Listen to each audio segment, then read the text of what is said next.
बनाओस् जसको नाम नै यो ठाउँको नाम नै पृथ्वी चोक भनेर नामाकरण भएको छ, सबैको जनजीवरोमा जुडिएको छ। त्यसकारण विश्वकर्मा समाज नेपाल एकदमै चाहिँ जोरदार माग गर्दछ यो शालिग्राम स्थापना होस् भनेर।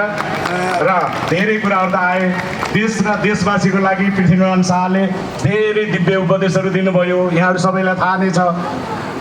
तर उहाँले धेरै दिव्य उपदेश दिँदै पनि पृथ्वी जयन्ती एवं राष्ट्रिय एकता दिवस पोखरामा वंशदेखि नै जयस्थिति मल्लको पालादेखिबाट नै यो देशमा जुन जातीय विभेद, छुवाछुत, कालो निचो होच निचो यस्ता खालका जुन विभेदले जकडिएको थियो, उहाँले त्यो दिव्य उपदेशमा एउटा यो पनि थपिदिनु भएको भए सबै मानव एउटै हो, सबैको जन्म मरण इच्छा आकाङ्क्षा एउटै हो, कोही पनि जातीय आधारमा ठुलो सानो छैन, कर्मले ठुलो हुने हो, व्यवहारले ठुलो हुने हो, जन्मको आधारमा कोही पनि ठुलो सानो छैन, यस्तो भेदभाव नहोस् र भेदभाव गर्नेलाई कारबाही होस् भन्ने त्यो एउटा दिव्य उपदेश थपिदिनु भएको भए सायद अहिले पनि आएर देशमा यसरी विभिन्न चाहिँ होइन जातीय विभेदहरू हुने थिएनन् भन्ने मलाई लाग्दछ।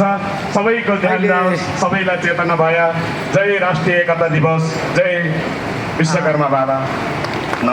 विश्वकर्मा समाजका नेपालका केन्द्रीय अध्यक्षज्यू बोल्नुभयो, अहिले आफ्नो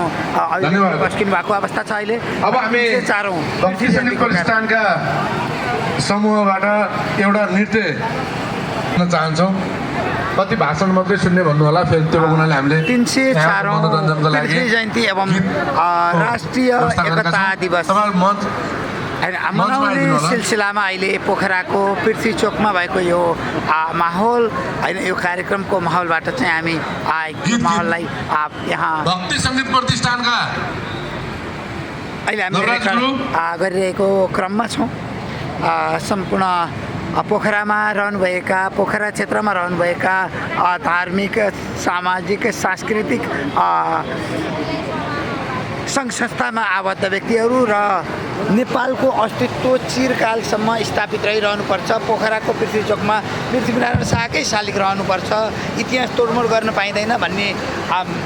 मान्यता बोकेका विभिन्न सङ्घ संस्थाका प्रतिनिधिज्यूहरू जस्तो कि विश्वकर्मा समाजको तर्फबाट अहिले भर्खरै प्रतिबद्धता व्यक्त गर्नुभयो। पोखराको पृथ्वी चोकमा लखन थापाको शालिग राखेर दुवैजनाको अपमान गरियो भन्ने कुरो ठकुरी सङ्गम परिवारको तर्फबाट पनि आयो भने आजको यो कार्यक्रम अहिले पोखराको पृथ्वी चोकमा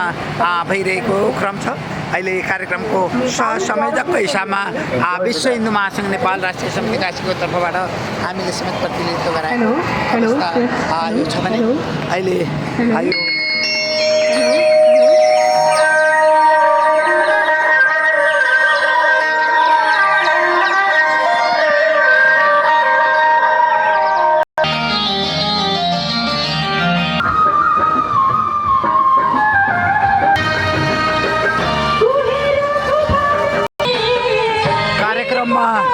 राष्ट्रिय धर्मसभा नेपाल जिल्ला कार्य समिति कास्कीका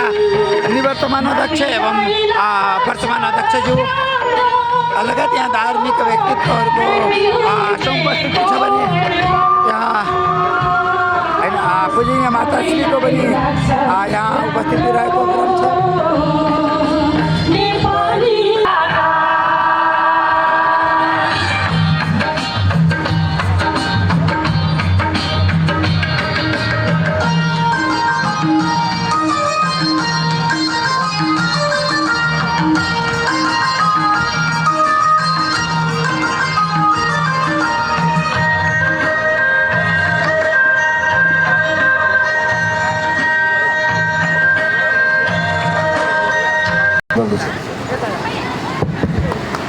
कार्यक्रमका सभापतिज्यू,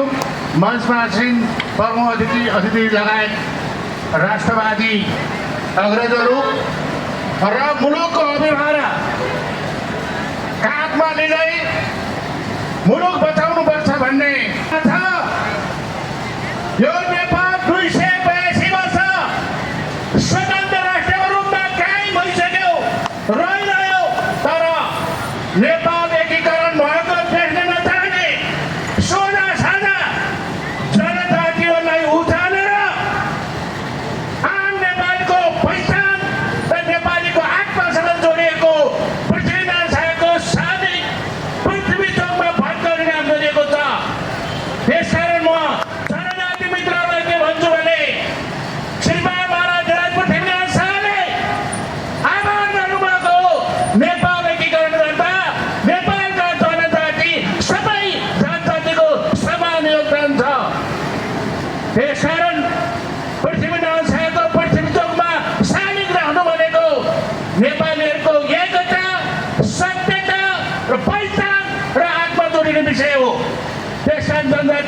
म के भन्छु भने तपाईँहरू नेपाली हो कि होइन प्रश्न यहाँ आइसक्यो उठ्नुहोस् अब हामी नेपालीहरू विभाजन भएर हुनुपर्ने अवस्था आइपर्यो यहाँ टेकबहादुर विश्वकर्माजी हुनुहुन्छ अहिले यहाँ कार्यक्रममा यो पृथ्वी जयन्ती मात्रै मनाएर हुँदैन महाराज पृथ्वीराज शाहले कुन दुःखले नेपाल निर्माण गरे उहाँको आत्मसात गर्ने कि नगर्ने गर्नुहोस् गर्ने त्यसकारण हाम्रो महाराज सरकार केन्द्र सरकारले भइहाल्ला छैन त्यसलाई अनुसरण गर्ने कि नगर्ने भन्नुहोस् पृथ्वीपथको अनुसरण गर्ने त्यसकारण हाम्रो सभाले अनुमोदन गरेको अवस्था छ यहाँ। सत्यता गुमेको छ यहाँको सभा पुरै एकत्रित भइरहेको छ, आकर्षित भइरहेको छ। अब पानी पिनेको पछि लागेर हिँड्ने कि स्वाभिमानी नेपाली भएर देश जोगाउने अभियानमा हिँड्ने भन्नुहोस् स्वाभिमानी नेपाली भएर देश बगाउने अभियानमा हिँड्ने म धेरै कुरा भन्न चाहन्न